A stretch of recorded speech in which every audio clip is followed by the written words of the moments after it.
What's going on? What is going on? Welcome back. This is another episode of Jon Does. This is episode 63. It's crazy. It's crazy. I've done 63 of these episodes. Before we get started with all of the fun stuff today, because I got some extra special treat for y'all today. Don't forget to check out wilddinosaur.com. That ad. WildDinosaur.com. It's the best place to support this channel. I have a merch store there. I have links to all of my art, music videos, music links where you can find it on Spotify, Apple, Bandcamp, stuff like that. But I also have all this really awesome art in my merch store. These are my tote bags. This is one of my tote bags. They're really sturdy. I have a couple of these that I keep in my car, and I take them to the store.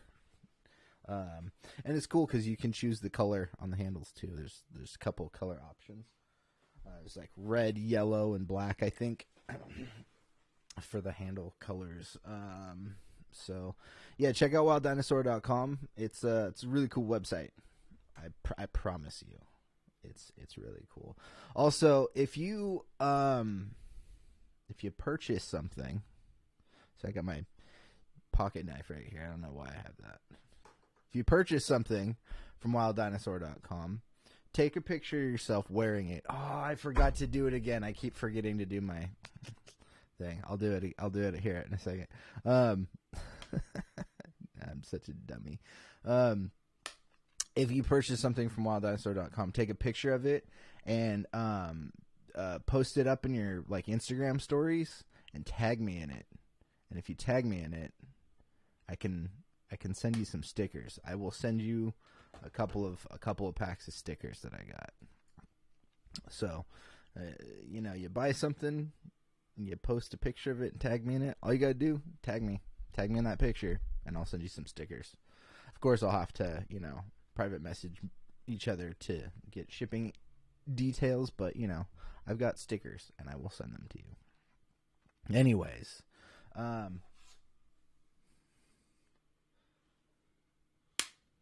this is Jon Does, episode 63. I need to get better. I need to get better with the stuff that I end up producing for my show. I've got all these graphics and stuff that I've made, and I just I never use them. I'll probably end up doing more stuff like that as I get a better handle on what this show is all about. Well, what is this show all about today? Today, there's a couple of things I want to talk about. There's some season finales that happened. We'll talk about those first, and then once we go to a commercial break, like I always do, we'll come back and I'll talk about some music stuff, because there's some music things to talk about today. All right, first, I want to talk about Rings of Power first. It's the first thing I want to talk about.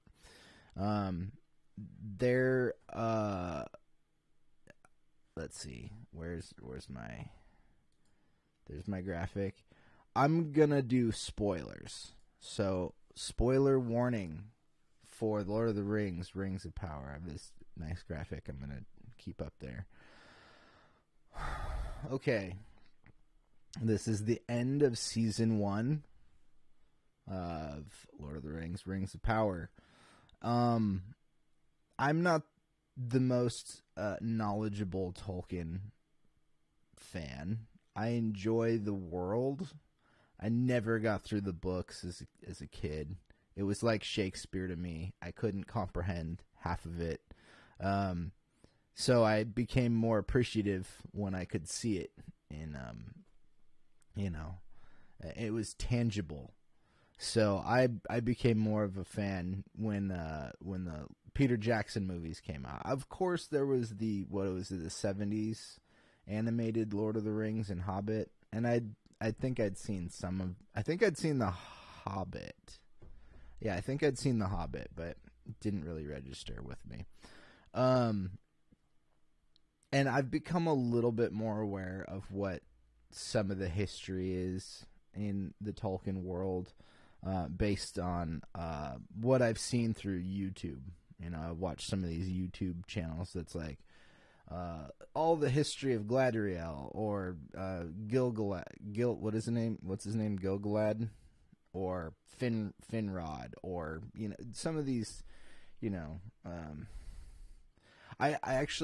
I do like saying some of the names now. One of the names that has stuck out to me in Tolkien lore, he's actually in Rings of Power, is Celebrimborn. What a weird name, but kind of fun to say. I think my focus is kind of off. Hold on, let me fix that. That should be. Maybe it's just my eyes, or I'm too bright. I don't know. Anywho, The Lord of the Rings, Rings of Power, season finale, episode 8. They have led us into this show with a handful of storylines. There was, of course, Galadriel, who they've been promoting heavily. And the storyline, they all kind of intersect, but there's a lot of different storylines going on. There's some people that we never really went back to that I just don't know why they were fully there, like side characters, Numenorians. Really, there was that one dude who's like, I think he's like a politician or something. He's got the beautiful gray, like streaks of gray in his hair, dude. I don't know. I don't remember his name. And then his son, like, just, I don't know. There were some storylines that I was like, what? Who are these people? What is their relevance to at least this season? Sure. I think I just heard that season 2 isn't coming out for like 2 or 3 years. If that's true, I'm not really upset about that, because I think there's some course correction they can be doing in the writing between now and then. But I also did hear that it was already in production, so I don't know. Who knows? Look, overall, I liked the series. I think it's a good, passable. It's more than passable. It's a serviceable, definitely serviceable, fantasy show. I think Tolkien fans are probably a little aghast at some of the things they've done. For example, again, spoiler warning here. They revealed 2 characters' identities here at the finale. They're in Galadriel's storyline. There's a character named Halbard.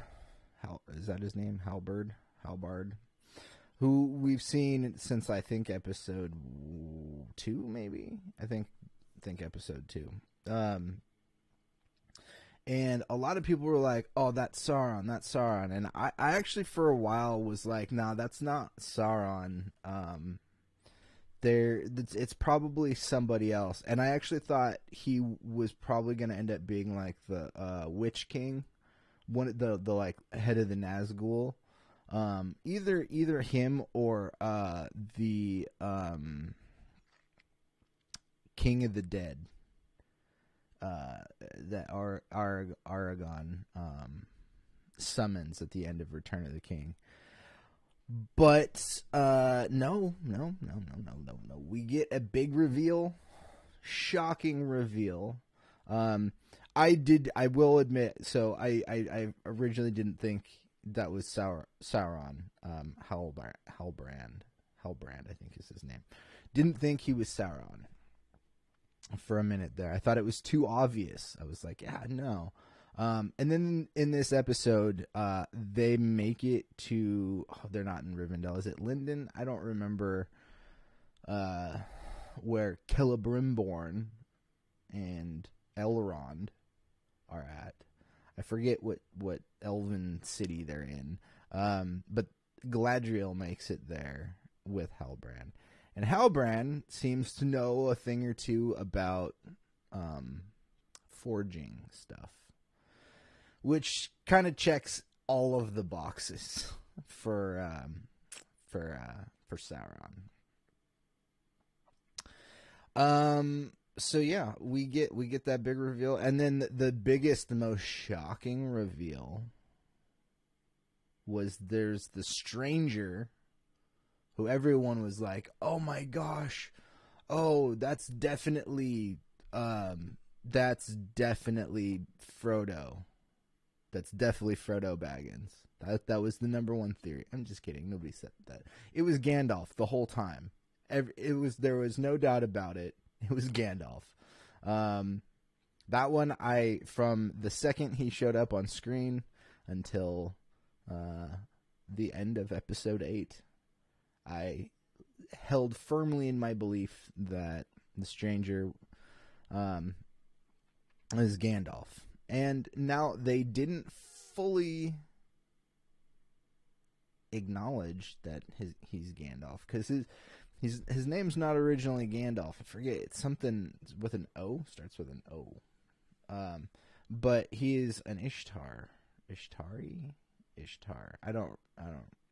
Again, if you're here because you're a Tolkien nerd and you want to make fun of me for not knowing the terms, that's fine.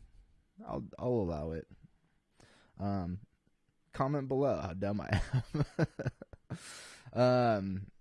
But also let me know, do you also like, I might be dumb, but it's also really fun to say Celebrimborn. Yay or nay?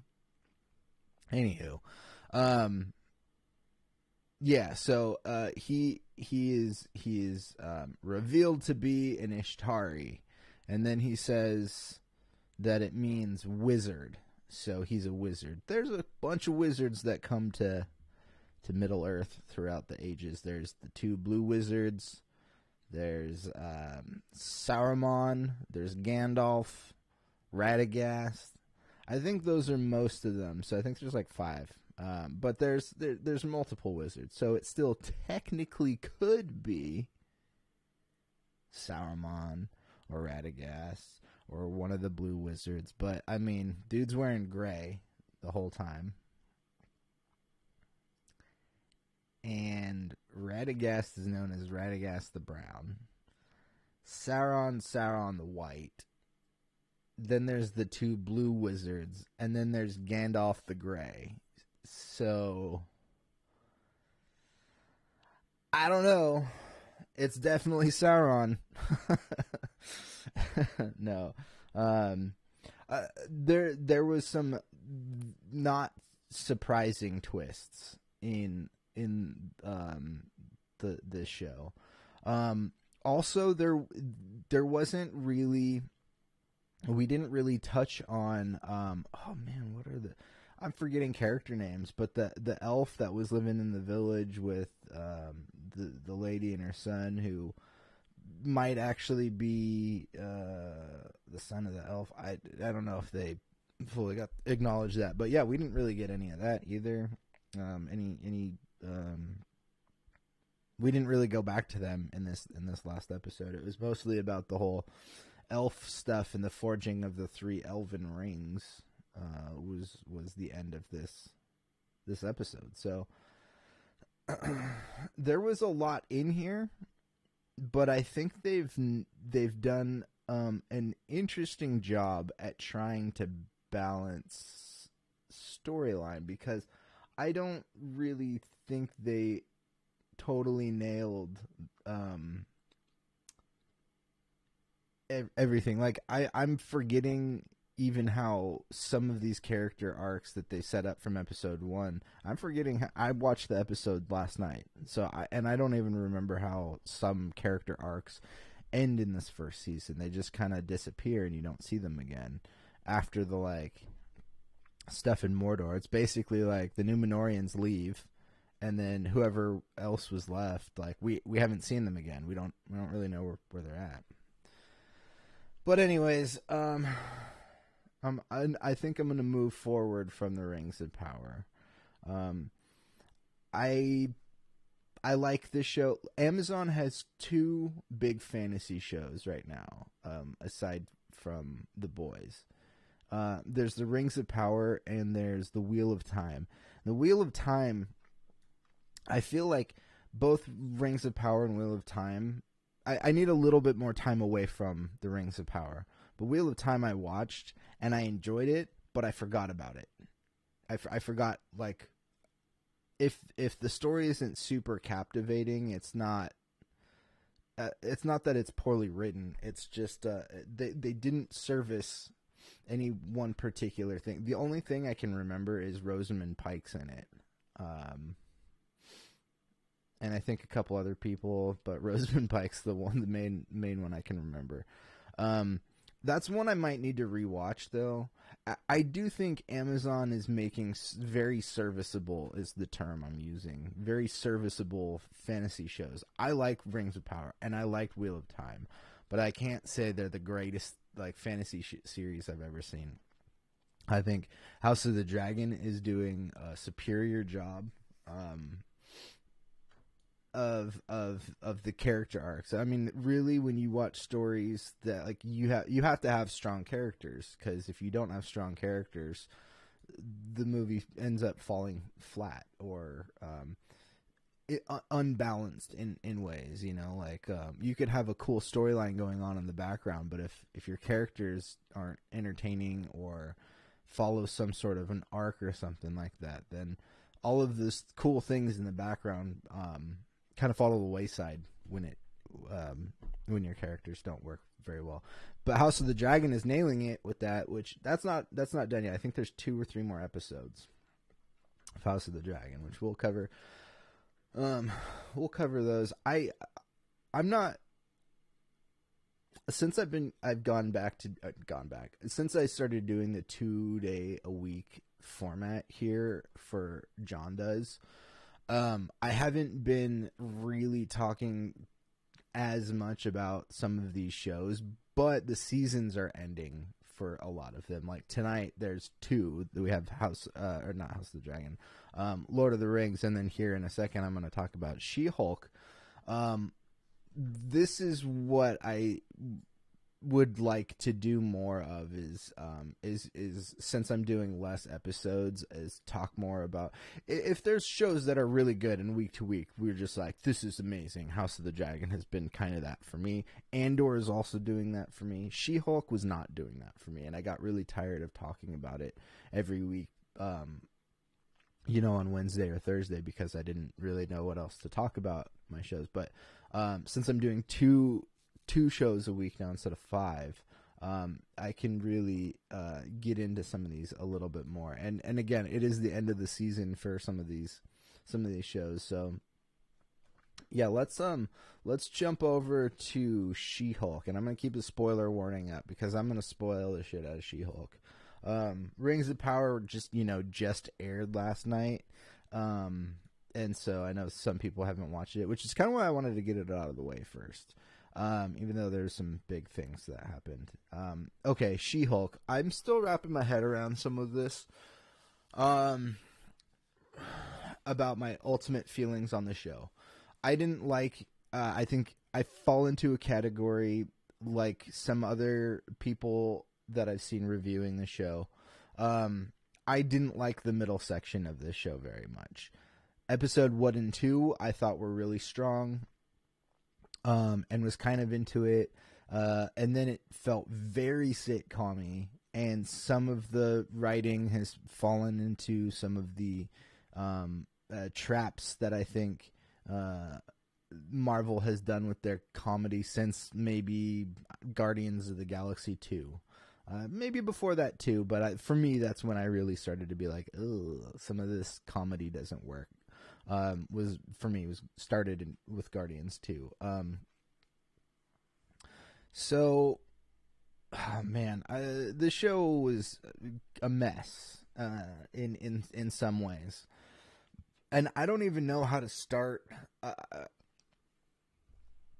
I don't always like to do just like scene by scene breakdowns, and I don't really know how to start talking about She-Hulk other than Okay, so the whole series was about shitting on Jennifer Walters and everybody telling her that she's not good enough or not pretty enough, which is very dumb. Tatiana Maslany is gorgeous, and anyone would be lucky to go on a date with her. So the premise that the show sets up of her being like, people don't want to go on dates with her, or there was a little bit of this angle of like just shit on Jen Walters as on the character, and like I get where they're trying to go with it, but it didn't really make sense to me because she's beautiful and smart and like just hilarious in general. Some of the more interesting parts about this show were the fourth wall breaking stuff. She definitely like talks to the audience and the camera, and we'll see more of this because if you've watched Deadpool, he's coming to the MCU, and they're not really changing the format from what I understand. And those two movies are rated R. The first two Deadpool movies, and the third one I think is also going to remain rated R, even though he's coming to the MCU. But there's definitely going to be some scene in the near future with Deadpool and She-Hulk bantering about like, wait, you see them too? There's definitely, that's going to be a joke at some point. So yeah, the first two episodes were okay. They brought in Abomination and Wong from Doctor Strange to do some court stuff. I didn't really like how they played with Wong so much. I think Wong's a really cool character, and they are kind of slowly turning him into Drax, which was Drax was great in that first movie, and then the second movie it was like, okay, Drax worked really well with some of these one-liners, so let's give him like all of his lines are one-liners, and it's always just for like a quick joke. And I think Wong is a much stronger character than Drax in general. I mean, like, just personality-wise. Like, Drax is supposed to take things very literal, which is where some of the jokes work. But Wong is the super smart, powerful, like, wizard. And I don't know. He felt very sitcom-y for me in this. The second or the mid part of the season or the series, things just didn't work for me very well. I don't think it was poorly written. It was a show written to a demographic that's not written towards me, and that's totally cool. Marvel has earned that, and they should be doing that. They should be trying to reach outside of the demographics they already have. And you know what? I watched all of She-Hulk, even though I didn't like it, or didn't like it as much as maybe some of the other shows, or didn't connect with me. I still watched all of it. Like, they still have Marvel fans. And there's so much Marvel stuff. If they make another She-Hulk or another show like She-Hulk where it's like not geared towards me or whatever, that's totally okay. They should absolutely be making stuff like this. And also, none of this goes against She-Hulk as a character in some of the comics either. Like, the fourth wall breaking stuff that worked really well for me in this is the finale, the third act of the finale is Jen goes to this intelligentsia meeting, and we find out Todd Phelps. I keep hearing people say it's Todd Phillips. They're making fun of Todd Phillips. His last name is Phelps, not Phillips. Phelps. Anyways, I keep hearing people on the internet say like Todd Phillips. It's Phelps. Yeah, like what's his name? Swimmer, Olympic swimmer that took bong loads, right? Is that his name? Todd Phelps. Anyways, so yeah, we find out Shocker, he's the head of the intelligentsia thing, and he steals her blood, and he starts hulking out, and then Titania shows up, and then Abomination's there. Oh, hey, Jason. No worries. I'm just talking about She-Hulk getting this shit out of the way. And I'm only doing it because it's the finale, and it's worth the conversation this week. Have a good time getting some drinks. I will see you later. So yeah, She-Hulk looks at the camera, and Bruce shows up. Bruce the Hulk. Bruce Banner shows up out of nowhere and is like, and they all start fighting each other, and She-Hulk looks at the camera and says, is this what you guys want? She's literally talking to the audience. And then it switches to, this is one of the things I thought worked really, really well, was it switches to the Disney Plus Marvel home screen. And she pops out of the She-Hulk little square thumbnail, and she's looking for a way to get to Marvel Studios, and she pops out of the box and she jumps into the Marvel Assembled thumbnail, and so she pops in, and she's all of a sudden now in the behind the scenes stuff that they're shooting at Burbank Studios, and yeah, so she's walking through Marvel, goes into the writer's room. Some of that was kind of cheesy, but I think the idea overall was a good idea. Execution maybe not the best.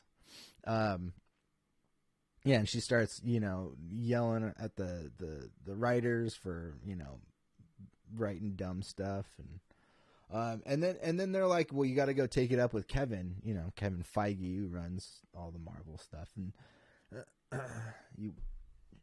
she finally gets in to Kevin's office, and he's basically just a giant robot that runs Marvel, and she basically just gets to rewrite her series. I think they did a good job. Sorry, this has been happening to me more now too.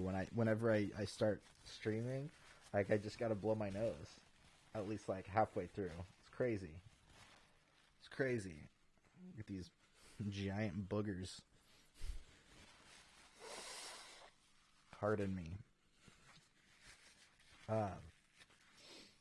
So yeah, this is where it was weird, because it's a creative thing. The She-Hulk, I've seen comic strips with her where she's ripping out or busting out of the pages of the comics, and she marches into the writers' rooms at Marvel Studios, and gives them hell for how they treat women and whatnot in comics.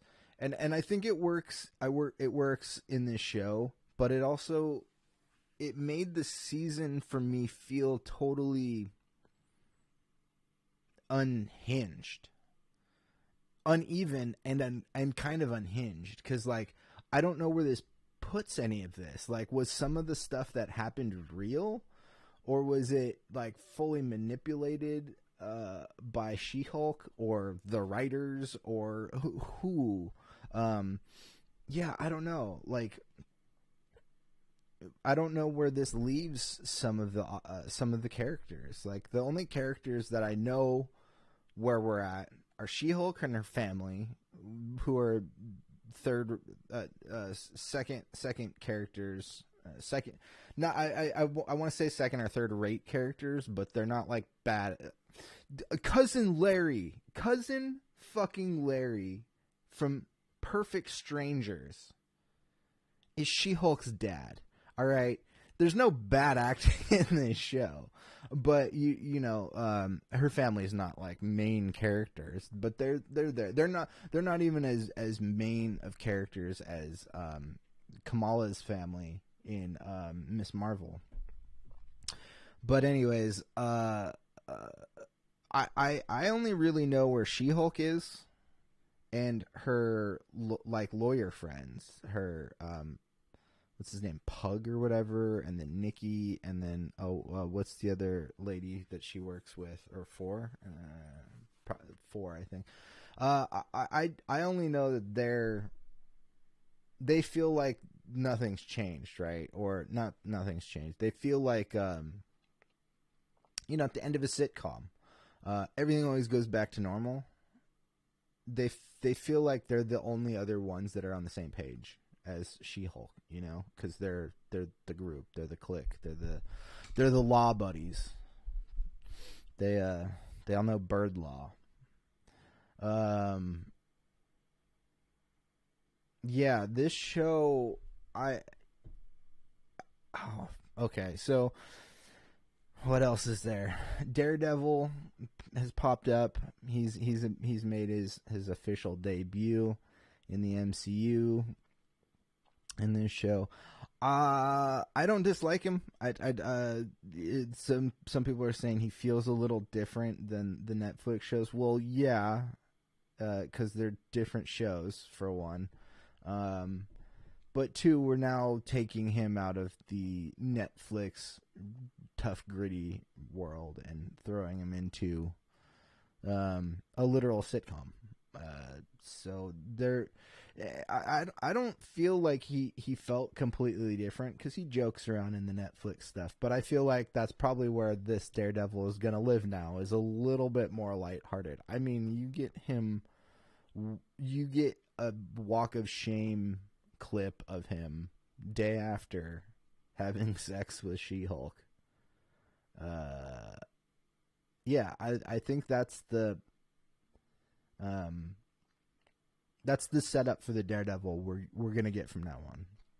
I don't know if we're gonna stick with the yellow and red costume. It's kind of cool. I don't know if I like it as much as I like the Netflix costumes. Actually, I like both the black and the all black one that he has, and the red one that he normally rocks. Both of those are really cool. All right, well, oh shoot, I haven't done my Smelly Pit ratings for anything. Hold on. Let's get rid of the spoiler warning. I think I'm done spoiling stuff. Let's go back. Let's take a step back. Rings of Power. Smelly Pit rating. What is my Smelly Pit rating? My Smelly Pit rating. It's not 5. Oops, that's not what I'm trying to do. My Smelly Pit rating for the Rings of Power, I'm going to give it, out of 5 Smelly Pits, I'm going to give it a 3.5 Smelly Pits. It's not the greatest show, but I will watch more when they put it out, for sure. It looks great, and the acting's pretty good. I don't think that some of the character arcs got the story arcs that they deserved, but I think the acting is pretty good. And I think Amazon is also still learning how to get their universes off the ground. So I'm giving them a little bit of benefit of the doubt there too. So yeah, I'm going to give it 3.5. Almost 4. Almost. All right, so Rings of Power, 3.5. Let's get rid of that. She-Hulk. What do I think of She-Hulk? What is my Smelly Pit rating for She-Hulk?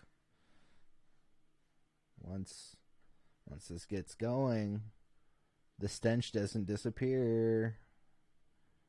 She-Hulk, I'm giving 2.5 out of 5. That's not bad. It's not good. I liked about half of this show. And the things that they did well, they didn't do well enough for me to be like super, super duper impressed. But I will say the things that are impressive. Tatiana Maslany is amazing. She is just amazing. She single-handedly carried this show.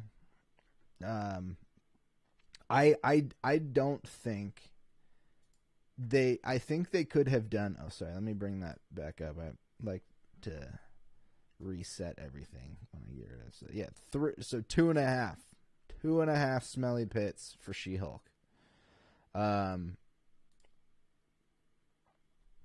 Yeah, Tatiana Maslany didn't need because it's a Marvel thing. They needed to have other characters. The Hulk showed up. Obviously, Wong was there. The Abomination, and we get Daredevil. 4 men, by the way. Just realized that to support this female character. I don't think that Tatiana Maslany needed those name characters or name actors to help carry this show. I don't think she needed those at all. She could have done this completely on her own. I was happy that they brought in some of those stuff because it's always nice to see the interconnected world. Let's use it if you got it, you know? So, anywho, She-Hulk. They'll probably do another season of this. She's definitely going to show up in a movie at some point. I don't know if it's going to be... well, there's a rumor. I want to drop this real quick. There's a rumor going around that Harrison Ford has been cast or is recast, I guess, as Thunderbolt Ross. William Hurt, who's been playing him since Phase 1, passed away a year or two ago, and he's a big character for the Thunderbolts. And the big rumor is that Harrison Ford has been cast as the recast Thunderbolt Ross, and he'll pop up first in Captain America 4, which is another place you could see a She-Hulk pop up, is in Captain America 4. It's a couple places Thunderbolts too. I don't know. I would like to see her in a different Marvel property. Because I liked the character, I didn't like the confines of her show. I would like to see how she's handled in like an Avengers or in a team ensemble. You know, she'll probably pop up in Daredevil Born Again whenever that comes out. So anyways, let's do a commercial break. I'll do a quick one and we'll come back. And I want to talk about The Garden, the band The Garden. They're back. They've got another record, so we'll talk about that here after the commercial break. I'm Richard's Pet Wedding Facilities, and I give these stickers away at every pet wedding. The kids love them too. This bag from, what's his name? Wild Dinosaur? Weren't they all wild? What an oxymoron. Anyways, I like to put my special things in this bag. Plus, I'm pretty sure this is my spirit animal. Life gave me lemons, so I sold them for this sweet baseball tee.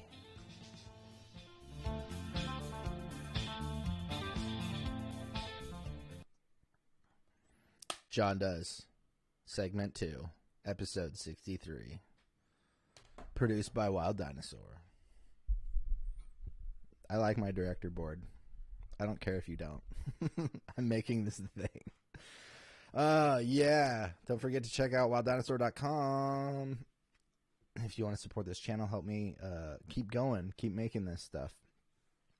I'll be honest, guys. I'm getting to a point in my life where I got to do something. I got to do something big. And I'm hoping this art thing works for me. So go buy some stuff for my store. Also, again, take a picture, post it on Instagram, tag me in it, and I'll send you some stickers. So, anyways, what's next? What do we have? We have The Garden. I like it when I get to mix it up on this show a bit. You do a little bit of movies and TV, or and some music. There's a number of records that come. There was another King Gizzard record. Oh boy, a King Gizzard record, and honestly, I haven't had time to listen to it. I think I put on. I think it's made up of 2 15-minute tracks. They are in their jammy phase for sure. But I've talked a lot about King Gizzard, and one band I haven't talked about much of is The Garden. These 2 twin brothers, Wyatt and Fletcher, that's their name, right? Wyatt and Fletcher, is that right? Yeah, Wyatt and Fletcher Shears. That's their name. I knew I had it right. Don't question my authority. I will not say that like Cartman. Do not question my authority. Anyways, The Garden. Twin brothers from Orange County, California. Not terribly far from where I'm at.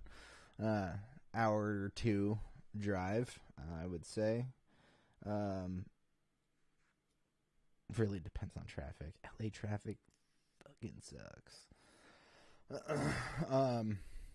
Just a quick note, from where I live, it takes about an hour, maybe a little more, to get to LAX from where I live on a normal day. That's including traffic and everything. When the pandemic was at its height and there was literally no one on the road, my mom and my stepdad decided to drive down to LAX when there was nobody on the freeways, and it took them 30 minutes to get to LAX. I kid you not. That's insane. That should give you an idea of what normal LA traffic looks like. Yeah, cool. You live 7 miles away, but it's not going to take like 10 minutes or 7 to 10 minutes to drive there. It's going to take you 45 minutes to drive that 7 miles. That's how LA can be sometimes. Anyway, sorry, sidetrack. The Garden. We got this new record. It's called Horseshit on Route 66. Came out on September 8th. And they're on... Was this on Burger Records? I think this was on Burger Records that they put it out on. I've liked The Garden for... Man, it feels like a while now. I feel like I've discovered them. I didn't discover them, but when I found them for myself... Must have been 2015 or 16, I think. Maybe 17. And, yeah, there was a bunch of songs that I really liked already. What's that playlist I made? Hold on, I'm going to pull up my Spotify because I had a Garden playlist that I made a while ago. What's on there? I don't remember. California, Here We Go. Call This Number Now. Stylish Spit. Clay, All Access. And Clench to Stay Awake. That's a newer one. That's from the Kiss My Super Bowl Ring, which is, what is that? Was that 2019? 2020. Yeah, 2020. Well, they're back. They got another record. It's called Horseshit on Route 66, and they put out a couple of singles, and I will admit the singles are my favorite songs. The first single was Freight Yard, then Orange County Punk Rock Legend, and Chainsaw the Door. And this is what Wikipedia says. Were released ahead of their 5th studio album, Horseshit on Route 66, which was released on September 8th, 2022. So the full track listing of that,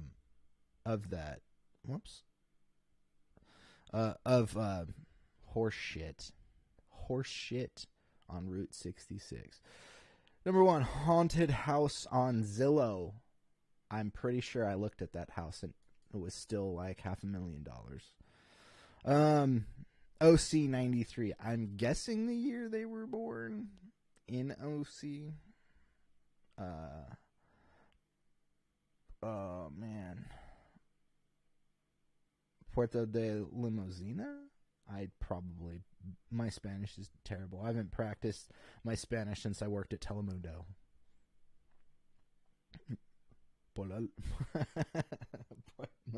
Oh man, yeah, no, I'm not even gonna try.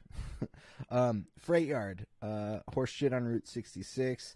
What else could I be but a gesture? X in the Dirt, Orange County punk rock legend, Chainsaw the Door, Squished Face, Slick Pig, Living in a Smoky. What's this called?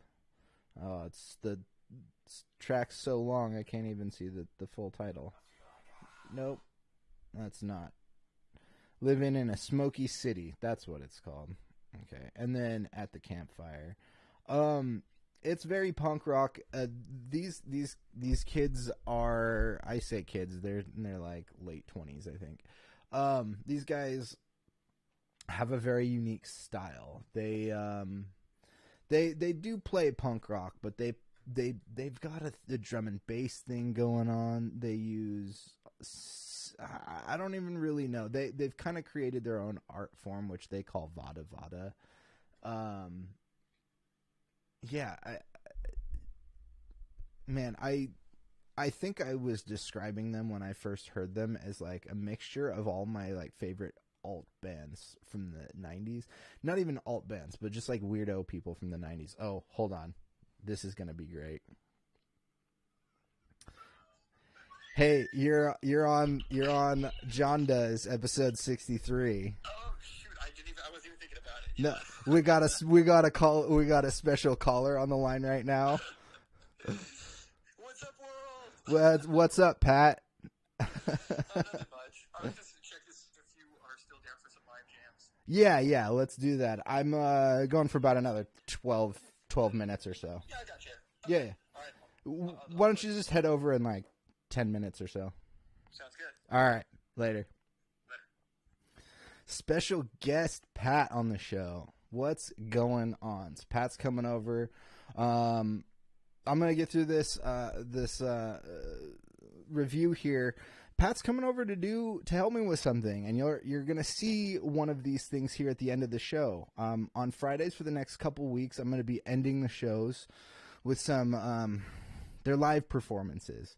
They were recorded, and there is a little bit of editing. I just clean stuff up a little bit, and I edited some B-roll with them. So they're live jams that were fixed a little bit, molded into a project. So currently I have 2 of them finished. One I'm editing, and then Pat's coming over to record another one tonight, and I'll probably get a chance to do another one tomorrow. So for the next couple weeks, you guys will get some of these videos of some live jams.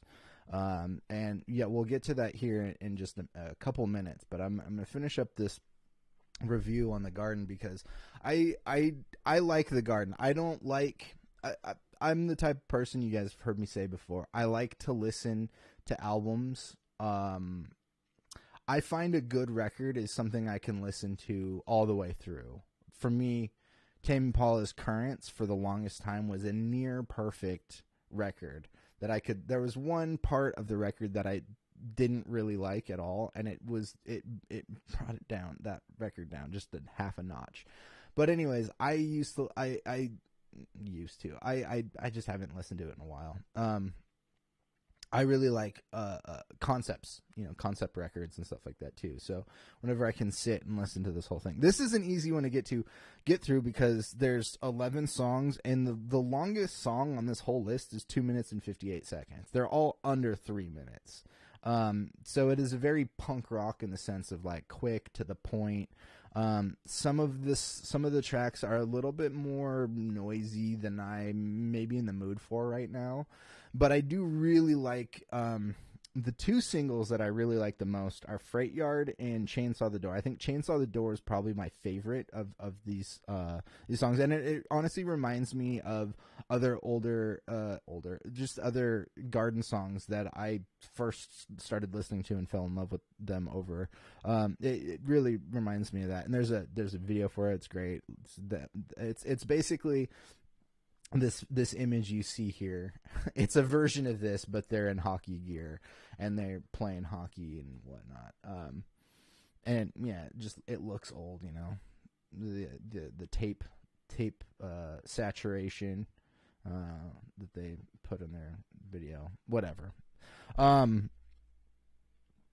Yeah, so I really like this record. There's I think what I'm going to end up doing is pulling some of the tracks off of it and putting them into that garden playlist that I was telling you I have. So I probably won't listen to this whole record a lot, but I will be listening to some of these songs a lot. I think two other standouts are Orange County Punk Rock Legend for sure. And then Horseshit on Route 66, the title track, is actually really awesome too. So yeah, go check these guys out. They're kind of weird. I know they're not for everybody. But the songs are quick. They're short enough.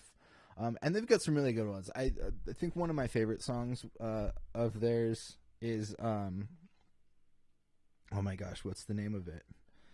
It's the one with Mac DeMarco, Thy Mission, with Mac DeMarco. That's really good one. I love that video too. It's a great music video. So for me, let's do a Smelly Pit rating. Let's get on it. Let's go. Smelly Pit rating. What's up? This ain't She-Hulk here. I'm gonna listen to The Garden regularly. I'm gonna go ahead and give this record. I give it a 3.5. I'll give it a 3.5. The songs on there that I like, I really like, and the songs that I don't like, I'll just, I won't listen to very much, but I still think it's a really strong record. And it's definitely like 90s punk rock for like kids these days. It's not necessarily like punk rock in tone, but more attitude. There's definitely some punk rock tones in there, don't get me wrong. They make all the music themselves. Drum and bass and guitar and keyboards and stuff, so. All right, well, this is where I'm gonna say goodbye, because it's the end of the Friday show, and as I was saying earlier, just a little bit ago, I have been promising live music for a while. I have not been able to fulfill doing as much live music as I would like to. So what I've been able to do is I have the space right now. I've had the space to set up all my music gear in one place, and what I'm doing is I'm recording. I'm doing these live jams, and I'm recording all of them, and then I cut them down. I might record for 7-8 minutes, and then I cut it down to 4 or 5 minutes. So just do a little bit of editing, and I've also video recorded them with both this camera that I have here that I use for streaming, and the GoPro that I have. It's a GoPro 360, so I'm doing some fun stuff. Haven't figured out how to match camera quality, because I don't think I really can. There's some distortion with the 3D stuff, which is not a huge deal, but I just wish I could get smoother video stuff. Anyways, that's another story. So I wanted to give you guys some live music. I've been wanting to do some live music. I've been really kind of too busy to put a live set together, which I'm hoping to be able to do by the end of the year. So yeah, I've recorded these. Again, I have two of these, so you'll see one next Friday. And then I have one that's done. Well, I've done recording it. I just need to edit it, basically. And then, like I said earlier, Pat's coming over tonight. We're gonna try to do some more. And then I have a couple of these with Pat, and I want to do another one or two by myself, like the one you're about to see. So I'm gonna say goodnight, because I'm not coming back on screen. I'm gonna end the show with this live jam. So before I go, don't forget, please check out wilddinosaur.com.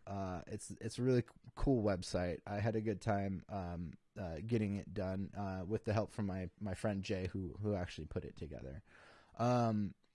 It's really helpful. I actually want to get some more designs up, and I'm going to need Jay's help, and I can't really get Jay's help without you guys helping me. So buy some stuff so I can update the website. The last thing is there's a link in the description to donate to Planned Parenthood, because boy, oh boy, is it super, super important these days to pay attention to healthcare and reproductive health, both men and women, not just one thing that you hear in the media. It's not just abortions. It's not just that. That's like 1% of what Planned Parenthood does. So go ahead and check out the link in the description. I'm gonna say good night, but stick around for the next like 5 minutes, because I've got this live jam here for you. I hope you like it, and I hope I can do more of these for you guys. So have a good weekend and enjoy this live music.